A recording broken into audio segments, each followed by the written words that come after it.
Have a seat on your porcelain throne. It's time to talk some shit on the Powell movement.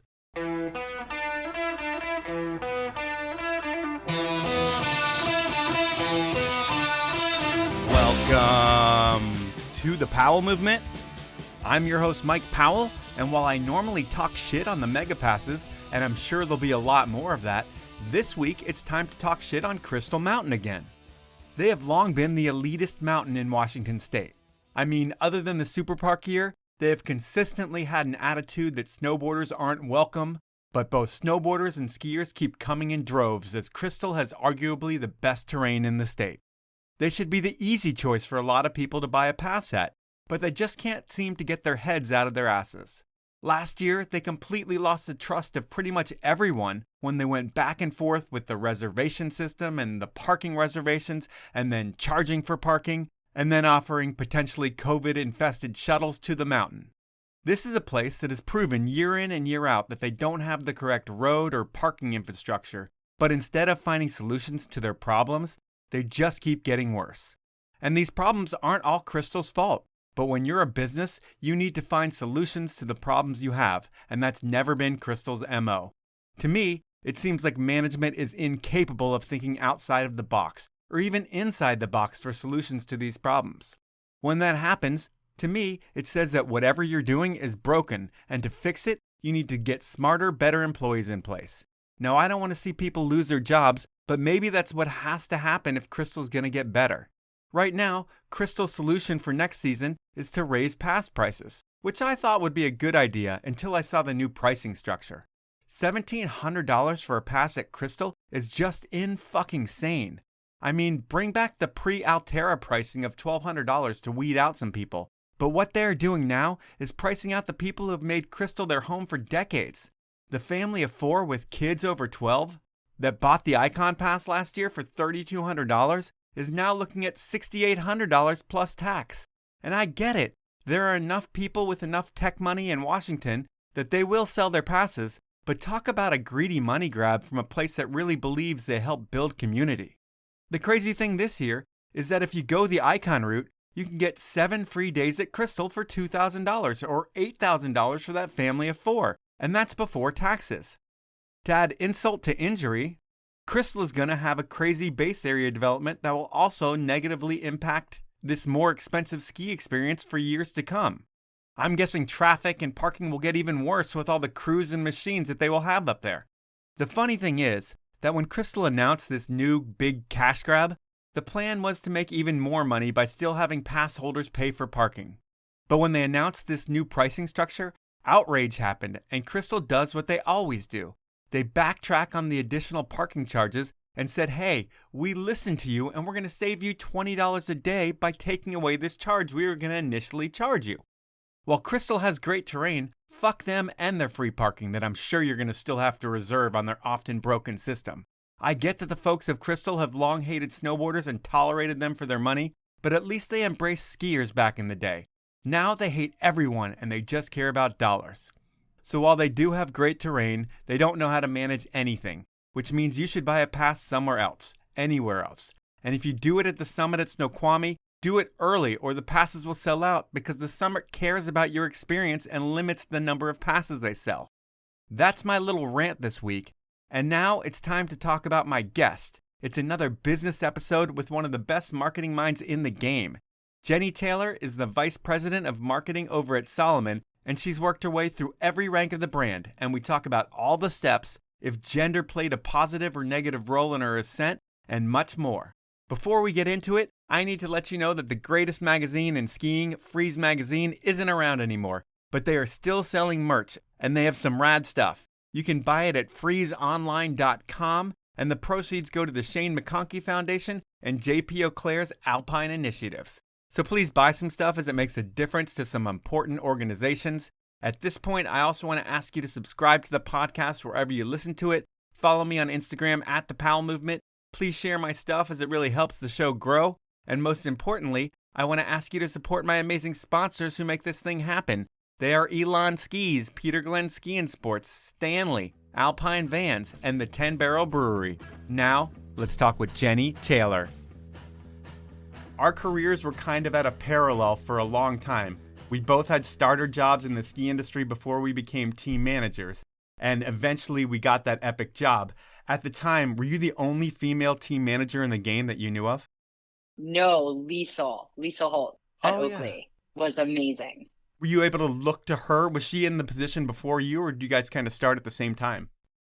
Gosh, I don't know when she started, but yes, I looked to her a ton. We were super close back in the day. And with managing athletes, were you managing the whole team of Salomon athletes, like the Abmas and the Douglases, or was it just the up-and-comers when you started? I think, oh my God, I can't believe how long ago it was, but at one point I was definitely managing all of them out of North America. But I think for a while there, I probably spent the most time with the younger kids. I guess a better way to phrase that would be, who was the first lineup of athletes that you were managing? When you came into that job, who were the people that were under your wing? Oh gosh, I mean, everybody you said, Avma, Douglas, Cody, Simon, Peter Lennox, Sammy Carlson, Nick Martini. Yeah, that crew. And when you go on your first trip with some of those athletes, is it hard to earn the respect of the athletes being just a new person who really doesn't have a ton of experience in the ski industry? No, because I think they realized pretty quickly that they had to be nice to me and help me succeed because they needed the gear and they needed budgets. So yeah, I think they all really welcomed me with open arms. I'm sure at first they were like, who is this chick? But I remember being super well supported by them. And do you think being a woman had any impact on how they treated you? Like, would they have been more receptive right at first when they met you if you were another guy that they were familiar with? I don't know. I saw the way the athletes also, would treat Johnny A or strokes and stuff too. So I think there's going to be tough times regardless of, if it's a man or woman managing them. I think it probably just depends on the person and the boundaries that are set. We're in a male-dominated industry, and back then it was even worse, it seemed like. Do you come into the whole job wanting to develop a women's program and make a big difference right off the bat? Or are you just trying to figure it out and kind of cement your place in the company? I mean, both, definitely. Like, cement my place in the company and, like, understand what we're trying to do, be authentic so that you can figure out where to help with women's initiatives and finding your allies. So we talked about Liesel, but, Nicole Burkhold from Freeskier, Annalisa from Icelandic, like just knowing who those amazing women were as well. We just formed this great group. And, in my experience, especially back then, it seemed like there was product developed by women for women from some brands. And it seems like women still wanted to ski on men's product most of the time. Why is that? I mean, why is some product that's developed and it's supposed to be made for a woman and it's not supposed to be less of a product? It's supposed to be just catered to a woman's needs and a woman's body type. Why do they still want to ski on men's skis even though they're built for women? Are women's skis inferior to what men's are? No, Mike, they're not. It's what the skier is looking for. So if it totally depends on ability and size and weight and the type of skier you are. So if there's a direct benefit for like female ankle shape with boots or something like that, for sure, it makes sense to be women specific. If there's women that are lighter and smaller and want a different kind of ski, for sure. But I think that there is clearly a huge market, myself included. I'm always just skiing on the men's skis. And it just depends on what the rider is looking for, whether they're male or female, actually, what they want to use. Okay. And I'm going to take it back to the role with athletes and you being responsible for building an all-time team of up-and-comers. When you were with Salomon back then, they gave you the nickname Salo-Mom. And while that is clever and all, does that ever get frustrating or annoying, like they're making the team manager's role a woman's role for you instead of just a standard team manager role? No, I loved it. I embraced it and I built such great relationships with the team and it felt like, no, it was awesome. The job and everything else that went along with it. I was proud to be the Salo-Mom and the go-to for things. Being that you were the Salo-Mom, I mean, you have kids, I have a kid, and it's one of those things where when you're a parent, you kind of want to take care of everything for your kid. And when you were the Salo-Mom, it was like you were taking care of everything for the athletes. And when you look back on it now, should you have done less for the athletes and let them fail a little bit more? Or would you do everything the same way that you did when you were coming up? Oh my gosh, probably I should have done things a little bit differently. Gosh, I mean, when I first started managing the athletes, I was probably like, at least in a supporting role, 25, 26. So I was pretty young myself. And I don't know, I did spoil them a lot. Like, and I probably did things to a fault. Like, if they like purposely missed their flights, I would book them new ones with a warning. You know, they're like, oh, I don't want to carry my gear, like ship this for me. But I have to say, I wised up fast through the years on certain things. But for a while there, I absolutely was a pushover and just like hustled and did everything for everyone, I'm sure to a fault. And what was one of the most ridiculous things that one of your athletes did at that time that maybe made your life a nightmare, but you were happy to fix the problem? I mean, the worst was the flight stuff. Like, oh, I just didn't feel like it, or like, and this wasn't everybody, I had to say, but, or they just would miss their flight, but we had this like big event planned or something exciting for our dealers. And like, we can't not have the athlete there. You know, it's really important. So I had no choice but to find solutions, whether it was going to a movie premiere or whatever else. So that was really frustrating, but I'm super type A and super East Coast. So I feel like I was able to get things done even when it got tough. Okay. And before you can be managing the athletes and doing anything, you have to come up yourself. And from what I hear, you grew up in Pennsylvania. Is Philly where you were born and raised? I like to say Philly because it sounds a little tougher, but I'm from an hour north of Philadelphia, kind of on the Jersey and Pennsylvania border. So yeah, that's where I grew up, and I didn't grow up skiing. I was a camp counselor, summer camp. You know, I went to summer camp in Pennsylvania. It was called Saginaw. It was a Jewish camp, and it was 2 months. But summer camp for you, was it something that you were a camper growing up and then you became a camp counselor? Yeah, exactly. And like summer camp is like my calling, probably just getting people excited and energized about like group activities and like field day, color war, capture the flag, camping. And I think that going to summer camp and then becoming a camp counselor shaped, you know, for sure why I worked at Salomon and kind of even my lifestyle today. And you come off as so cool and polite and just an all-around good person, but I know you're not exactly from Philly, but are you like a Eagles, Flyers, Sixers, and Phillies fan growing up and kind of have that Philly attitude at all?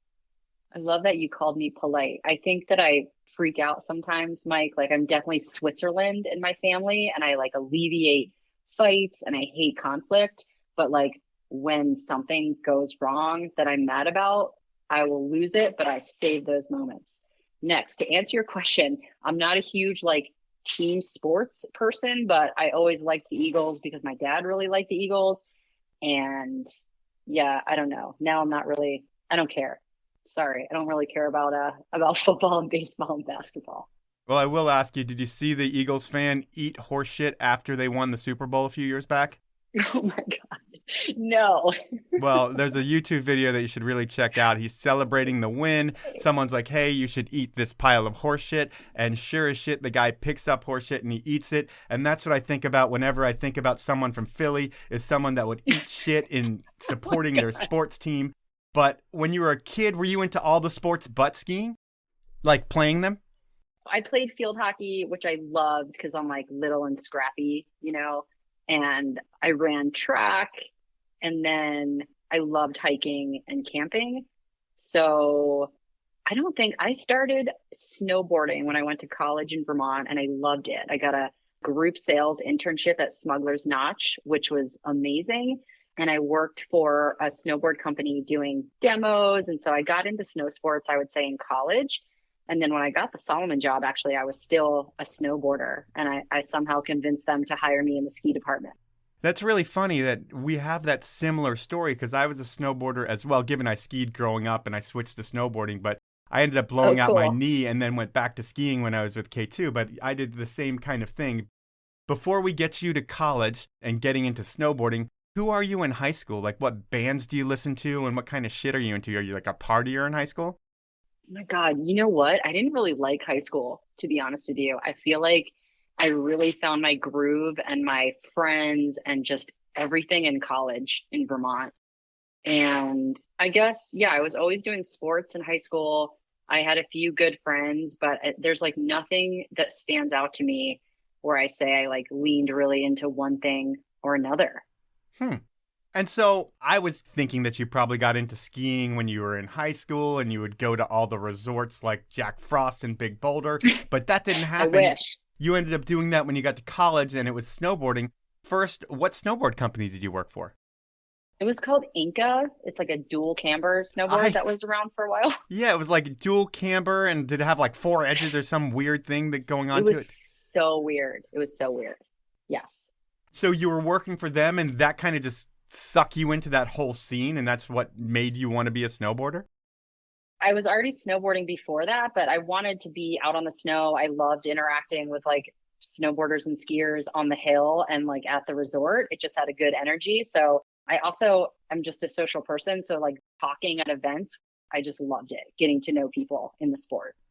And then in school, you're at UVM, you study marketing with a focus on business and recreation management. And what was college like for you outside of class? Was it sororities, snowboard trips? What was the freedom like that came with college for you? I loved college. I was not in a sorority, but I had some friends that were in sororities. I was a leader on the school's outing club. So I led canoe trips and hiking trips and things like that.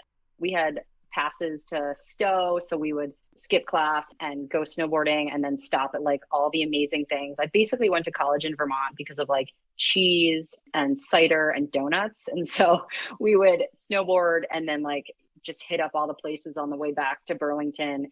Gosh, and a lot of like really fun camping trips on like the Long Trail, the AT, heading up into New Hampshire. Shout out to the Kankamangas, and really fun, just adventure, good living. Vermont was awesome. If anyone is looking at schools that is listening right now, go to Vermont. All right, that's quite the endorsement, but you didn't stay for your full 4 years, it doesn't sound like, because I think you do a year or at least a semester in New Zealand at the University of Otago. What was the goal there and what was the highlights? Gosh, you did your homework. I studied abroad in New Zealand and it was absolutely amazing. The real part of that experience, though, was after the schooling. My friend Beth and I were on a hike and we met the hiring manager for Treble Cone Ski Area, the general manager on the South Island. And basically, by the end of the night, he offered us jobs as lifties. Okay. And like, so basically, Beth and I were like, I don't know, 20 years old. We call our parents and we're like, hey, we're actually not going to come home after the semester's over for the summer. We're going to stay here for the New Zealand winter. We're going to live in a trailer park in Wanaka and we're going to work as lifties. And it was like, if I could repeat a time in my life, it would be living in this trailer park, like going possum hunting and like grilling sausages outside with people from all over the world and like getting picked up in the morning on the side of the road by the ski patrol van, going up this sketchy access road where like you're not supposed to wear your seatbelt in case you have to like ditch the van. And then just working up there, and like that probably really solidified my love for like, I am a mountain girl forever. So that was like the best job of your whole career. The least amount of money, the least amount of anything, responsibility, money, but probably the best time of your life. Yeah, we slept in this like cement block thing. It was like a cell that was like freezing, and you'd have to wake up in the middle of the night and keep turning the heater back on. So like we were always sick. Like we got so sick. But yeah, that was just an absolute blast. And then I came back after that to finish senior year in Vermont. And when graduation comes around, you do what I recommend to a lot of kids who want to get into the industry when they get through school. You take a customer service job at Dakine in Hood River. I don't really say they should take a job with Dakine in Hood River because I don't think they're there anymore. But you took a job in customer service, and I think that's where a lot of people start. It's kind of where if you want to work in this industry, it's a great place to get your feet wet, and you're on the front lines there. Is a job like that, when you're answering the phones, is that all about customer complaints? Yes, that's a huge part of it, but I also think it's really positive too if you can like find solutions in it and get people excited as you're talking to them. And Dakine back at that time was just so fun. It's such a cool company. It was like the most amazing first job, I would say, out of college. And just like you said, customer service allowed me to like understand the business at that level of what we were doing and who the customers were. And I had a blast. You were only there for a year, though. What made you leave so quickly? Gosh, you're making me have to really think here. It's right around there's a gap in your resume for a year, so I'm guessing that maybe you took a year off and just snowboarded? You know, I think I got a job with Cliff Bar in field marketing and then also worked on events part-time. So yes, that's what it was. I was doing water sports events in Hood River, windsurfing, kiteboarding and surfing, and working for Cliff Bar doing field marketing, which is what led to Salomon because they became a sponsor of my events. I did it with this amazing human in Hood River, my buddy Lars. We worked on all of those events together. With Cliff Bar, you're managing all the field marketing, it sounds like. And given you come from a customer service background of a year and you haven't done any field marketing yet, other than talking to people when you're a lifty, which really isn't field marketing, how do you go from not doing any field marketing to managing the team? You just talk your way into it? Yeah, but like the field marketing thing is such a cool, like if you're passionate about the sports and you're out there and you understand what the company is trying to do in the territory and you're given the creative flexibility to bring it to life. It was so fun. I was able to start my own like mini windsurfing team. I had all the product. I could like give everybody the merch, figure out what events we should be out at to hand out samples. So it was really fun. I think if it's sports and product that you love, field marketing comes really naturally. For sure. And I'm guessing it felt more like an outdoors company than a CPG brand? Yes, 100%. Now it's time for my first sponsor break, and I'm going to start with the 10 Barrel Brewery out of Bend, Oregon. They have been supporting this show for over 5 years, and they support all the best in ski, snowboard, and bike. From a world-class team of athletes to standalone movies to supporting the most important events, 10 Barrel has deep roots in action sports. Product-wise, 10 Barrel not only brews the tastiest beers in the Northwest, their beers are arguably the tastiest in the country, and they also make the best seltzer on the market with their Clean Line seltzers, and their craft cocktails in a can pack a punch. And it should be known that if you want to enjoy any of their amazing products, do it outside, because that's what 10 Barrel wants you to do, drink beer outside, because that's where they play. So next time you're at the store, pick up a 6-pack of 10 Barrel and support the brand that supports the sports we love. To find out more, head on over to 10barrel.com. My next sponsor is Elan Skis, and I'm sure you've been noticing more and more Elan products on the hill lately. I have too. The brand is building a cult-like following because once you ski a pair, you'll realize how much better a ski built by skiers in the Slovenian Alps performs. Don't take my word for it though. Demo a pair and you'll feel the difference. My Ripstick 86 and 106s have made me a better skier, and I know Elan Skis will make you a more confident and more powerful skier because great product really makes a difference. On top of that, there's something to be said for quality. And next time you're at your local shop, take a close look at all the skis' finishes, and it's visible how much better Elan skis are made. If you can't get to the shop to check those out, head on over to elanskis.com to find out about all the amazing products they offer. My final sponsor is Alpine Vans, and guess what? There are no more Alpine Vans for you to buy.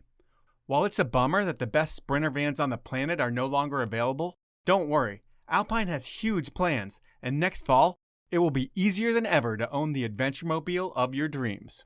While I can't share the details with you yet, I can direct you to the Alpine Vans site, where you can check out Cody Townsend's video, which will show you the functional attention to detail that is put into every inch of an Alpine build. So head on over to alpinevans.com to see what I'm talking about. Those are my sponsors. Now let's jump back into the podcast.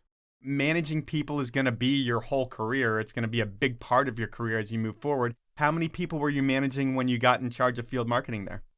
There was just like 12 of them, like 12 or 15 people. So is it a challenge just learning the whole game of field marketing and then having to guide those people, or are you really good with people and able to kind of put them in a direction and lead them to the promised land? It was definitely challenging, but I also think it was a great team and I was pretty well set up for success with like what Cliff Bar was expecting there. So yeah, we rolled with it. It was really good. And that's where you say that you made contacts with Salomon. They become a sponsor of one of the properties that you're creating, and you end up interviewing and getting a job with them. And your first job is the marketing and comms coordinator. It's an entry-level job, but you didn't seem entry-level at that point, at least when I saw you, because I'd see you almost at every event, and you always had a stable of like the best young athletes in the world in tow. Was your job all team management, or was there a whole lot more to it that I didn't see? When I first started, it was just team support, like coordinating. And so helping organize events, a little bit of admin, helping tell the athlete stories, posting results, things like that, and helping work on content. So I think the role set me up as like, you kind of have your hands in a lot of different areas to learn from, whether it's product, PR, marketing. So it was super entry level, but I loved it. And I just dove in. And so it just kept getting better and better because Salomon was small enough where you can kind of create these little opportunities or other projects where you see that you can add value. And with the team manager aspect of it, you were able to pull some insane talent into the Salomon program. Are you the one who brought Sammy to Salomon? Like, did you know him from your Hood River days and just knew he was going to be the next big thing? I didn't know him from the Hood River days. I think the credit for Sammy would probably be Ted Wardlaw, who was my boss at the time. I don't remember who signed Sammy, but between our global HQ in France with such a good team over there, scouting and looking for talent and supporting in our market, and the local team we had, we were able to bring on the craziest group of skiers. I remember meeting Bobby Brown in Breckenridge and watching him ski, and just, I couldn't even believe it that he was interested in Salomon and he was going to be our guy. And basically I just wanted to get him up the skis that said Fatty Puss, because I just think that's really weird. But it was I cannot believe the talent that we had at that time. We were so lucky that a lot of them really wanted to be a part of Salomon and came to us. When you think of your time managing athletes, who are the people that you personally brought onto the brand? I don't know. I don't remember. I really like the Martinis of the world and Bobby Browns. I mean, Martini, yes. I brought Martini on for sure. And I would do it again. He's the best. Yeah. But gosh, all those years, like maybe it's post-traumatic stress. I just blacked out. Like I do not remember the coming and going, but definitely had that group where I was working daily with Sammy, Simon, Pete Olenek, CR, Kaya Tursky, just such an amazing group of people. Matt Walker and Mike Clark. There's so many of them. When you say all those names, it seems like a roster of who would be on that Jib Academy that Salomon had. I think it might have been your brainchild, but it was like Salomon went around to all these, some big and some small resorts, and just stoked out all the kids, brought some pros. And was that whole thing, was that something that you created and managed from start to finish? It was a collaborative effort with the global teams to bring that program to life. I definitely took the lead on it and ran with it for us in North America.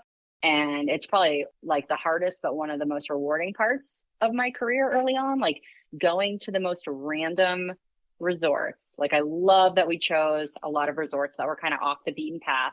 And my favorite part of that would be like, you get there so early with the athletes, everybody's tired. You're kind of like setting up the registration table, getting some coffee, whatever else. And then slowly these 12 to 16-year-olds start trickling in, and like their eyes when they see the pros there and the athletes and kind of what you see that you're able to create for these skiers was just the most exciting thing. It just like changed their lives. You know that one day is something they're never going to forget about.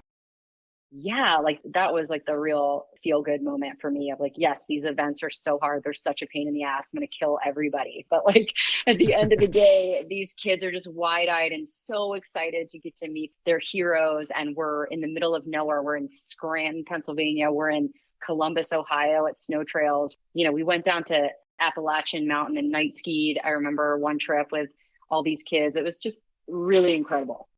Is it true that at one stop in Blowing Rock, North Carolina, like that's where you met Charlie Owens and he was like 15 years old and he pretty much is talking to the crew and they're like, hey, you should join the tour and come move to Boulder with us. And they're like, yeah, that's a good idea. And then do you have to like jump in and talk to parents and say, this is okay, he can come with us? I don't even know, but I do remember that all of a sudden Charlie was just part of the crew. Like he just like jumped in the van and he's like, I'm with you guys. And he was amazing. He was so great. But yeah, talking to the parents, like some of the Jib Academy parents were so intense. And I was like, I literally don't know what you want me to do. And then like, it's funny. Some of them are like so chill and cool and just are your friend. But Jib Academy was awesome. I mean, there's kids from that in the Olympics crushing it. There's people that have formed lifelong friendships from it. It's something that whenever I see Mike Douglas, we can roll our eyes and just laugh our asses off at like how ridiculous that was. But we did it. And speaking of you being around kids a lot and talking about parents as well, Was dealing with parents a big part of your job? Like with any of your younger guys, when you take them on big trips places, did you have to spend time on the phones with parents and just kind of explain what was going to happen with their child?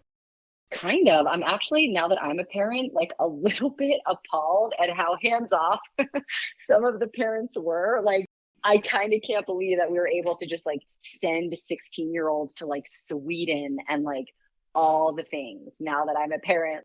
And I'm a little bit probably like more parenting than I should, maybe. I would send Derek or I for sure on something like that if my kid was 16. But yes, talking to parents, talking to agents, and then like you feel a sense of responsibility with the parents too, right? Like I want them to have my cell phone. I want to have their cell phone if something happens. Like that was definitely intense. You feel a huge responsibility there.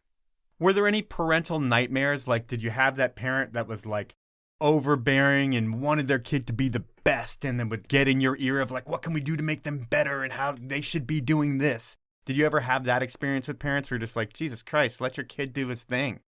Yes, a couple times for sure, but I'll keep those private. Yeah, well, how do you deal with the situation though? I mean, you don't need to bring out their names, but I mean, do you have to tell the parent like, hey, we are looking out for your kid's best interest, and if you want them to go further in this sport, it's almost like keep a hands-off approach, or how do you deal with them? You find out what their goals are for their kid. That's step one. Like, what are you even looking for? So that as a partner, as a sponsor, we can say, okay, like, here's what you can expect from us and the opportunities we could provide, the financial support, whatever, the gear. Here's what we can't do, what you're asking, or here's what I can't guarantee is going to happen.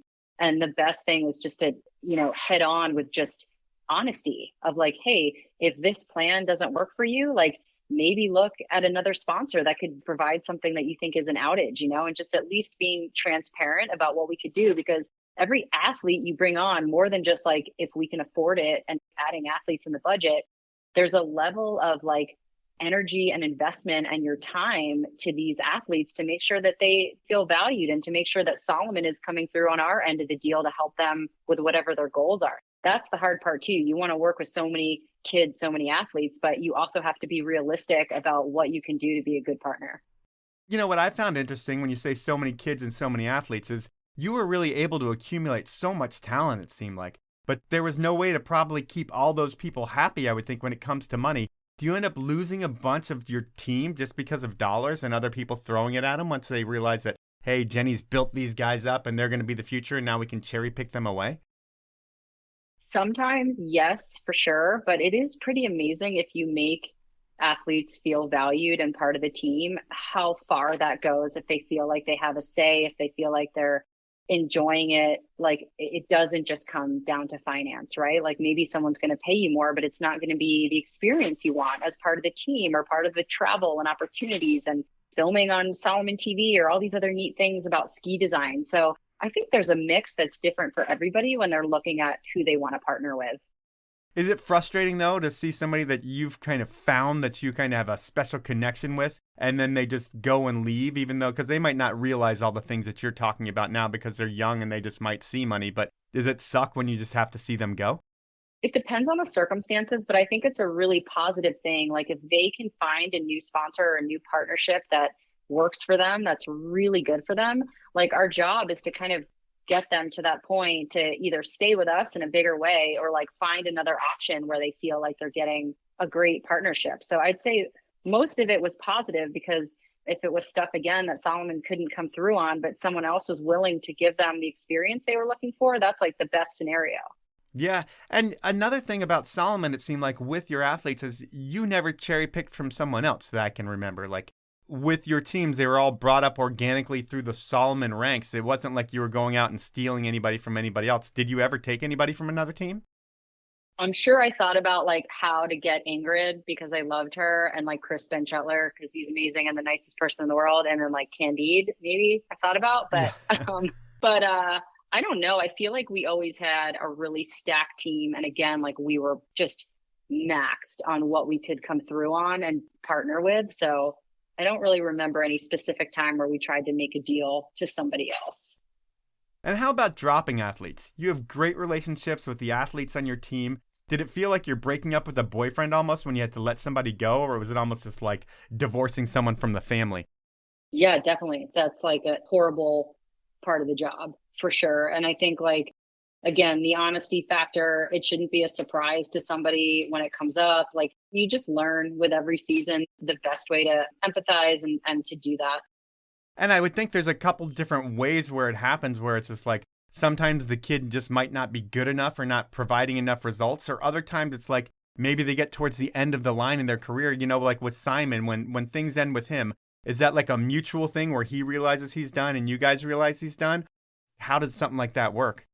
Yeah, I think that's probably like the best scenario when it's like whether the athlete doesn't want to compete anymore or is like going down a different course that really works for them. Like they're getting into filming or a different industry or just it runs its course. Then those conversations are much easier than the like, hey, we can't support you anymore in the way that you're asking, or we just don't have a place for you anymore. And then what happens with a guy who's still doing it today, like a legend like Mark Abma? We talked about him earlier. He was a legend on Salomon forever. And I think the deal was he didn't want to be Salomon head to toe, or I don't know exactly the deal, but I think that's what he had said when we podcasted. And when someone doesn't want to be Salomon head to toe and that's what you guys want, are you the one who has to be like, look, Abma, then it's not going to happen? That was probably a global conversation that he had, but I've definitely had conversations with athletes about, okay, we need you to wear our helmets and goggles, for example, and not Smith. But then it's, do we have the product that works for them as an athlete? By doing that, are we taking away another source of income for them? So how can we fill that void for them? So yeah, Salomon is so complex like that, right? We make literally everything. So I think it depends on the year and kind of the place that we see. If Mark is somebody that we're going to be using in campaigns and we're doing all these things with, we do need athletes that are head to toe Salomon brand. Absolutely. And so I think all the situations were different there. While you're everyone's friend who's on the team, was it ever hard for you to put your foot down and make sure you got the deliverables you needed from an athlete? I'm sure. Yeah. And again, like, I think just with experience and self-reflecting, like if I didn't get what we asked for, was I unclear on the expectations? Did I not do a great job briefing the project? So it's kind of both ways on that as you learn through all the different scenarios. Okay. One thing I was trying to figure out was what made you so good at what you do. And it's obvious that you're smart and you get it, but there's a lot of people that are smart and get it. There's a lot of people that fit that mold. But on top of those things, there were two things that kept coming up about you, and I want to get your take on them. And the first reason I hear that you're so successful is your enthusiasm, and it sounds like it's your camp counselorness of you being excited and getting people stoked. But you have the ability to get everybody to buy into an idea based on how excited you get about something. Have you always been that person with everything, or is it just the projects you believe in? Gosh, I think I have been like that. I'm pretty intense. I think I freak out my coworkers sometimes because I'll like walk through the hall and like call an impromptu whiteboard session where I'm just like geeking out on something super exciting. Or I always remember being like that, and I don't really know why.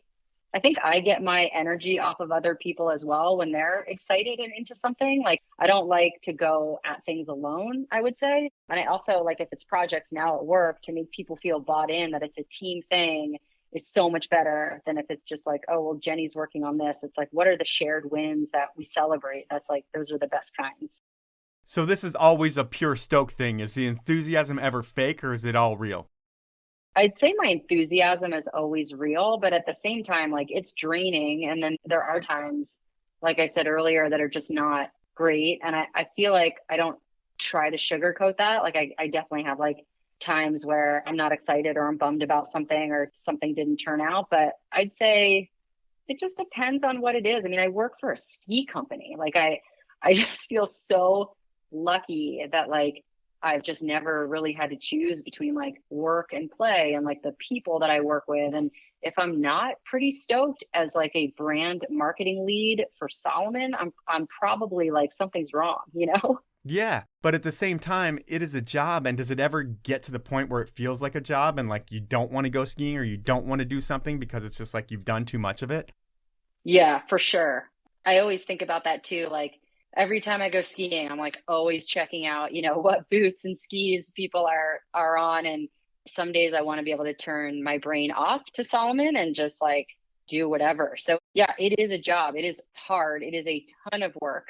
But I guess when you feel like the good outweighs the bad, or you see that you're in a position where you can bring excitement, energy, motivate people to get outside in your role. And if you can come back to that, I think it helps you get through the times that feel like, oh my God, I'm doing another 30 slide PowerPoint presentation and working with finance and like all the things that can be draining for me.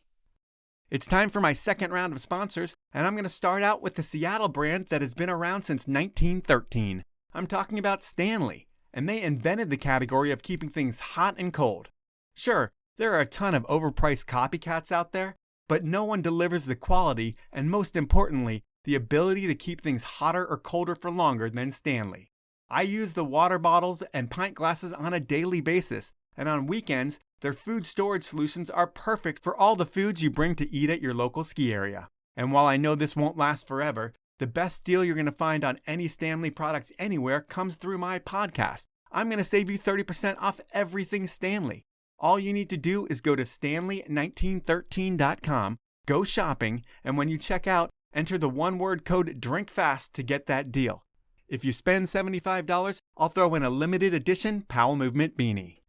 My final sponsor is Peter Glenn Ski and Sports, and if you haven't noticed, Peter Glenn always has something amazing going on their Instagram channel. This week is no different. It's Peter Glenn and Hoka. They're teaming up to reimagine the run and give away a pair of the brand new Hoka Kawana running shoes to one lucky winner. The new Kawana continues to push the boundaries of Hoka foams and geometries, and it delivers an incredibly well-balanced and versatile ride. Entering the contest is easy. First, go to Peter Glenn Ski and Sports on Instagram and follow Peter Glenn Sports and Hoka. Second, like the giveaway post from Hoka. Third, tag 2 friends in the comments. It's that easy. The giveaway ends on March 25th and the winner will be announced then. Good luck, and if you're looking for any Hoka products or any ski or snowboard products, head on over to peterglenn.com. Those are my sponsors. Now let's jump back into the podcast. In thinking back to your enthusiasm, with Salomon, when you guys come up with a great new idea for a product, let's say the BBR in this case, a ski that's going to be shaped similar to how a surfboard is shaped, or that's how it was going to be marketed, are you personally stoked on the product when you hear about it? Or is it more something that's shoved down your throat by Europe and you have to be stoked because it's your job? I love that you brought up the BBR. You know, a lot of times it's not about me and what I want, right? So for something like the BBR that I didn't quite get, for sure, like you got to let the market decide, you know? And so if other people are excited and the technology's there and it's a solution that we're going to try, you have to be open-minded to it and you follow the plan, but then you make sure that you're being smart and aware of how it's being received and if it's something you're going to continue with or not. And when you send it to athletes and you're like, hey guys, I've got this ski that I want you to try, and you probably go in with some preconceived notions of what they're going to think about the ski, but you can't really say anything about it. How do you get the athletes excited about a ski like that? Well, the BBR fortunately wasn't made for the athletes. It was more of like an all mountain kind of mixed on piece ski. It's like for their dad? Yeah, sure. Yes. But I feel like in the best scenario, the skis that are for the athletes, that they've helped design them. It's from their input, their feedback. They're testing tons of protos to get it right. So hopefully when they are getting a ski, they're excited with an open mind, either try something that we're like, man, that was cool to try, but it didn't work at all. This feels like garbage. Or it's something like, yes, let's go with this. Let's tweak it here. That's when you can really make the magic happen.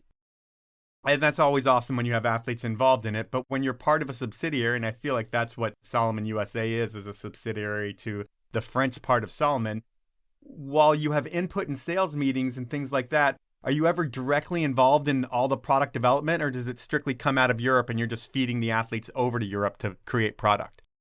There's product work that's done here in the markets for sure. Every season, we'll build our range assortment based on what we think the market opportunity is here. But it's definitely a two-way street. We have amazing people in the product merchandising commercial roles that are very actively already working on fall winter 24 products. So I do feel like even though we're a region, we're a go-to-market region of Salomon, we have a huge say in what's coming down the pipe. There was a park ski, I can't even remember the name of it back in the day, but you're probably going to remember it when I say that it had all these words and like bottles and stuff on it. And there was one part where it said Coke Party on it. Do you remember that ski? I think it was the thruster. Yeah. Those graphics were insane. I think it also said like Salomon's sexy dogs or something. Like when the US team sees that shit, are they like, no, that's not going to fly here?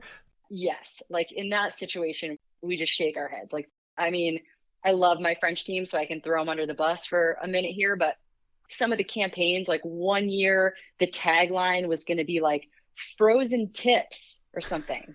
And we were like, what?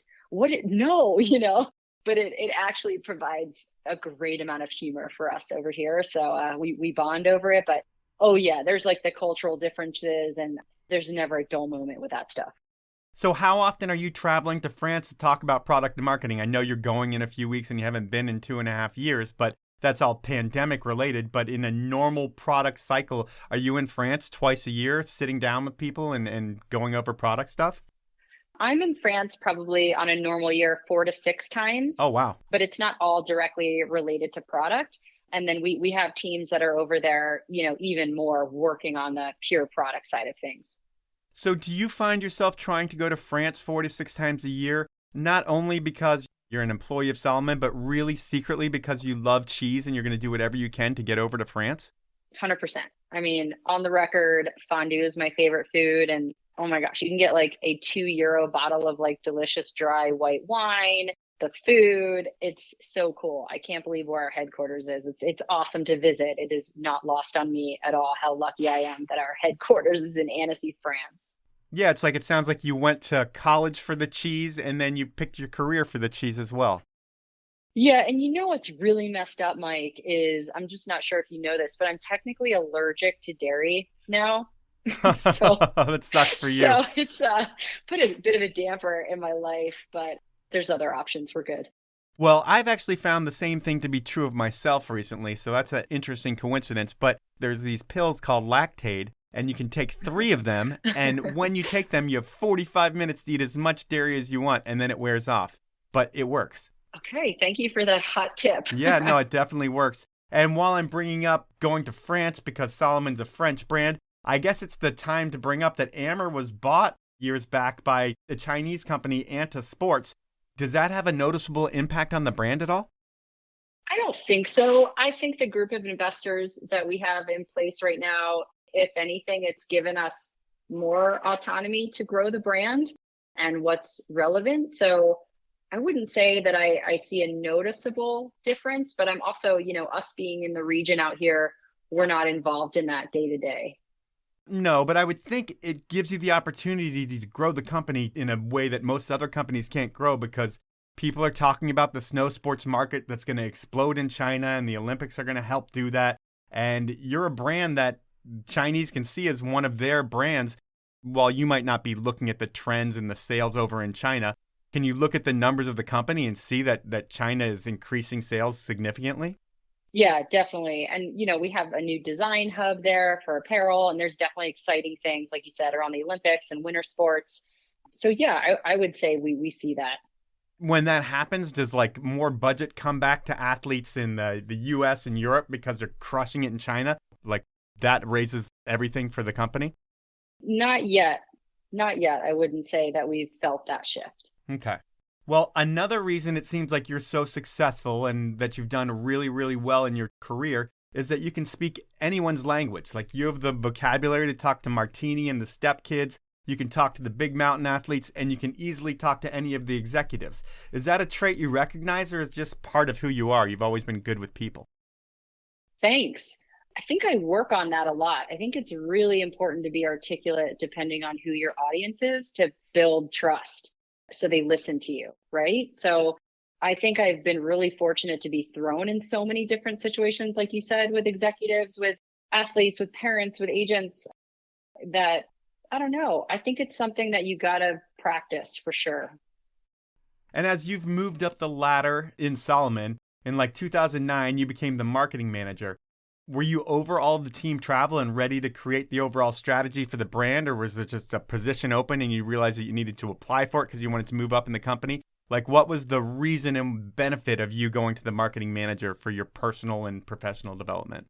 I think personally, I mean, I'm super ambitious and excited to continue to grow and learn about the industry and the market. And so anytime that there's been an opportunity, like when Salomon relocated from Portland, Oregon to Ogden, Utah, I raised my hand all the time. So even if there wasn't a clear path always, but I saw an outage, I volunteered to take things on, to take projects on, even if I didn't know how I was going to do it, just to sign up to figure it out. And I think that really helped me prepare for things that came my way.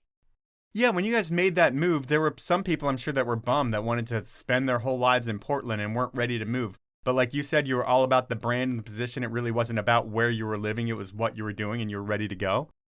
Yeah, it was so interesting because I loved living in Portland, Oregon, to have the coast there, to have my Hood River friends. I loved the city. My parents had just moved there from the East Coast. But, I was 25, 26, and they were like, okay, we're moving to Ogden, Utah. And it was actually really funny. I had just landed in Salt Lake City for an MSP movie premiere in Park City when I got the call that was happening. So I turned my rental car around instead of Park City and drove to Ogden because I had some time to be like, what is this place? Yeah. And it was a huge deal, but I was in a position, I didn't have like a family yet. There was opportunity for me. So it was a pretty easy choice to stay on board, go to Utah, really learn how to ski, right? Just really embrace it and then see what happened. So you do the marketing manager thing for a few years, and then you're on to the trade marketing manager. This is for Salomon, Atomic, and Suunto. Are you managing the development and deployment of all the POP items and trade shows for all those brands? Yep. So all those kind of things that you would expect in, catalogs, in-store, shop employee training. It's a really important job. It's a really hard job, especially when you're spread across 3 brands, because that was a hard one for me. I feel like it was hard to really dive into any one area and do a great job because it was important to me to have the relationships with Atomic and Suunto and Salomon. So I didn't really enjoy that part very much in my career. It's got to be a challenge to be like, I have to make these ski displays for Salomon and I need to make them for Atomic too, but they have to be totally different. And then that just creates twice the work when it could just be all one thing. I would think it would be just a total pain in the ass all the time. Yeah, and some things it's pretty easy to do one binding board and slap a different logo on it. But I think for me, I'm just like a brand girl. I want to get behind the team and heckle people and have Salomon win. So when I had to be like, go Atomic, go Suunto, and also go Salomon, it just felt a little off to me. I really like getting to work on one brand. You're back to one brand now. And are the 2 brands like Salomon and Atomic in the same building? And is it like competitors sitting at desks very close to each other and having lunch to each other, but secretly wanting to kick each other's ass? The good news is that those guys are awesome. We love them. And I think they love us. It's so fun to have all these cool, like-minded people in Ogden and in the building. We have some Arc'teryx employees and Suunto employees as well. So I actually think it's a huge competitive advantage because we are able to learn from each other and share resources where we need to and just come up with the best things for skiers. So all the good clearly outweighs, in my mind, any complexities there. So at this point, you know all the facets of brand marketing. You're an expert in the Salomon Alpine brand, but your next series of jobs, you're the brand manager, brand director, and now the VP of marketing. It puts you in charge in so much more. And does that mean today you're involved in snowboard, running, and pretty much all categories with the Salomon brand attached to it? Yes, correct. All the categories. So you're the top of the food chain in marketing when it comes to all of those things. In North America, yes. How do you get that job? Is it something that's posted and you have to apply? Or is it something that they're like, man, Jenny's been killing it on every different thing she's done. Her resume makes her perfect for this position and no one knows the brand better than her? Or is it something where it's like you see the opening and you put your resume in and you go through the corporate application process? It was a natural progression for me where I was put into the role, which I guess is crazy to say, but it was the right experience at the right time with what we needed. And the role is a part of the leadership team as well. So it's not just the day-to-day marketing work, but it's getting to work with sales and product and digital and finance, and also just be able to represent marketing around that table.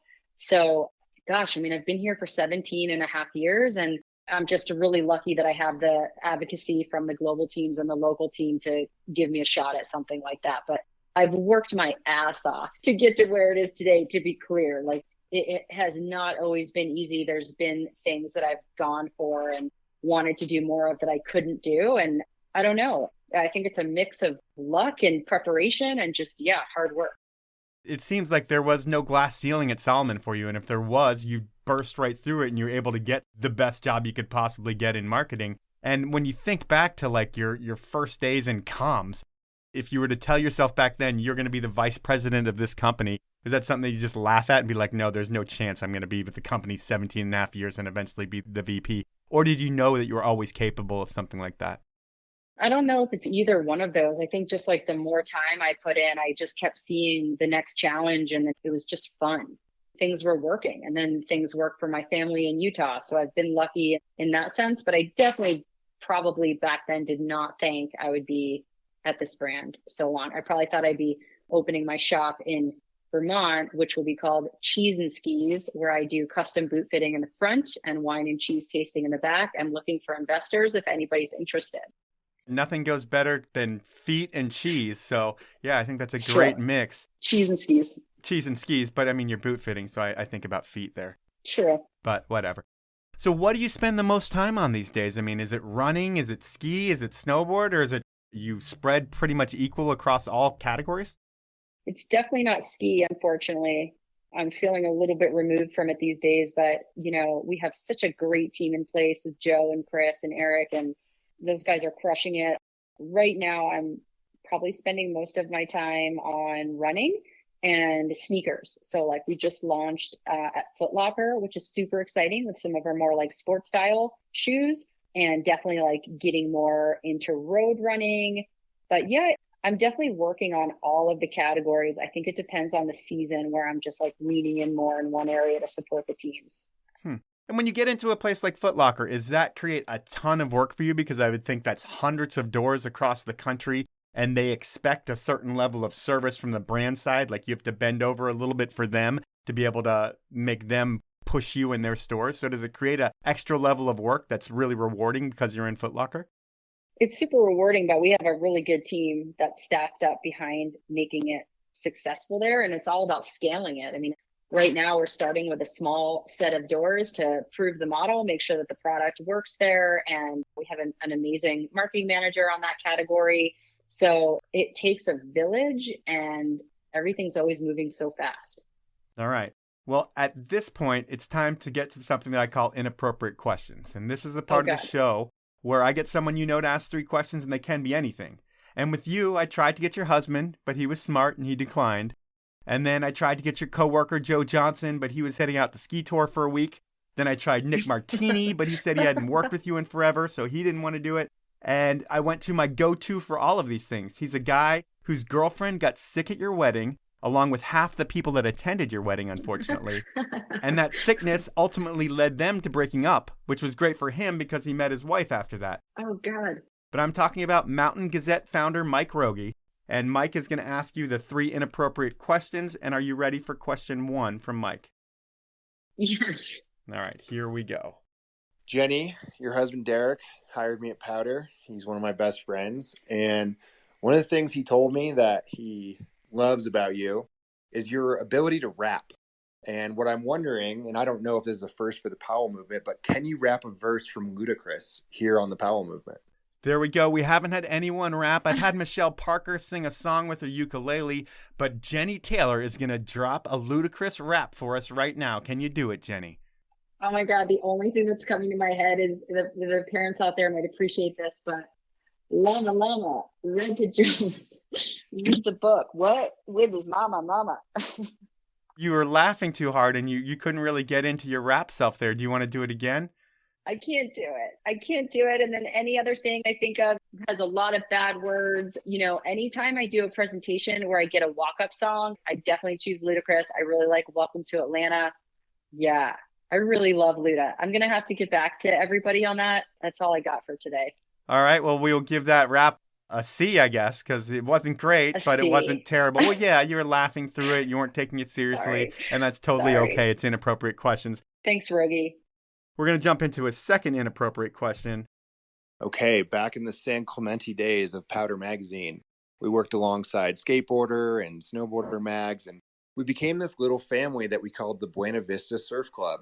True or false, Jenny, your firstborn son was conceived during a Buena Vista Surf Club party in San Clemente. I'm laughing so hard my earbuds are coming out. That's true, Mike. That's true. Okay, I'm trying to think how to spin off another question because we usually don't do true or false. And I can't really ask, oh, what happened? Because we obviously know what happened. But what were those San Clemente days like? Were those guys in the ski realm, were they kind of the redheaded stepchildren of that whole building because they were in ski and the other sports were the cool sports? Oh, gosh, I don't know. You'd have to ask them how they felt with that. But Powder was always so cool and exciting and had so much going on. And it was a blast. You know, Derek and I dated long distance for probably 3 years. So I would fly in on the weekends and I'd go hang out at the office until he was finished work. And it was so fun and getting to surf and hang out with everybody there. And what were your thoughts when you found out that Powder was shutting the doors? Were you as crushed as everybody else? Yeah, absolutely. I'm still in denial. Yeah, it was a crazy thing. We will now jump into Rogge's final inappropriate question. Okay, Jenny, so your athlete team is both on the run and ski side. They're completely insane. 100-milers, world record holders, Western States, 50 projects, legendary park and street skiers. I want to know, Jenny, on the Powell movement, what is the most embarrassed you've ever been in front of an athlete? That's easy, Mike. 2 times I walked in on athletes having sex. Oh, So there you go. That was quite awkward, you could say. So sorry if that's a little TMI, but that is the answer to that question, hands down. And when you walk in, is it like just walk in, oh my God, shut the door, run out? Yeah, hell yeah, 100%. Okay. Well, that is inappropriate questions, and that is going to take us through the podcast, or that is the podcast pretty much. So when I look at your life and times, it seems like gender didn't matter to you. Like you started at the bottom, you worked your way up the ladder. And while everybody hears about glass ceilings for women in this world, you didn't have one. And if there was one, you just broke right through it. And you're the VP of Salomon. And it's crazy. I mean, when anybody starts out in the ski industry, it doesn't matter what company they're with. If you were to look at them and be like, one day you're going to be the vice president of this company, they'd probably all look at you and be like, no way. There's no chance I could get that job in this industry that's so small and it's so hard to get these roles. But you made the dream happen. I mean, all through hard work and talent and perseverance. But you have the best job at Salomon, I feel like. You're the VP of marketing, given your job as a lifty was better. But, you know, now you're an adult and you have to feed a family and stuff like that. So it's amazing to see what you were able to do. And it's like we started at the same level and then you shot up way past me. And it's awesome to see peers just crush it. So congratulations. Thank you for your time. And that's our podcast. Mike. Yes. Are you there? I'm here. Can I give a shout out to my secret weapon, which is Derek? Yeah, you can give your shout out to your secret weapon. Let's Derek. Let's give a shout out to him. Okay. Yeah. My secret weapon is my trophy husband, Derek. Honestly, I would not be able to do my job in any capacity. Like I chose the right partner for sure. He's like primary caregiver to the boys, so supportive of my travel, of everything, of my craziness and stress. And yeah, I think that's really important. I'm really lucky that I have that support system at home, especially as a woman. So I got to give a shout out to Derek because any of you that know him out there know how great he is and he's making this whole thing work.